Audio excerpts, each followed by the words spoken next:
ദൈവനാമത്തിന് മഹത്വം. എല്ലാ പ്രേക്ഷകരെയും ബൈബിൾ ക്വിസിലേക്ക് സ്വാഗതം ചെയ്യുന്നു. ദൈവവചനത്തിൻ്റെ ചില അറിവുകൾ മനസ്സിലാക്കുവാൻ ഈ ബൈബിൾ ക്വിസ് എല്ലാവരെയും സഹായിക്കുമാറാകട്ടെ.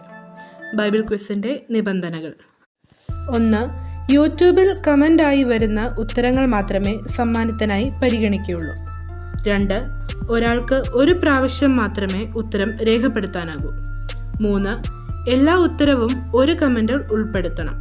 4. മത്സര കാലയളവ് 22/6/2025 മുതൽ 27/6/2025 രാത്രി 12 മണി വരെ ആയിരിക്കും. അതിനുശേഷമുള്ള കമൻറ്റ് മത്സരത്തിന് പരിഗണിക്കില്ല. 5. ഒന്നിലധികം ശരിയുത്തരമുണ്ടെങ്കിൽ വിജയികളെ നറുക്കെടുപ്പിലൂടെ തീരുമാനിക്കും. ഫലപ്രഖ്യാപനം 29/6/2025 രാത്രി 9 PM പ്രഖ്യാപിക്കും. 1-ാം സമ്മാനം 500 രൂപ, 2-ാം സമ്മാനം 250 രൂപ, 3-ാം സമ്മാനം 100 രൂപ. വിജയികൾക്ക് ഗൂഗിൾ പേയിലൂടെ പ്രൈസ് കൊടുക്കുന്നതായിരിക്കും.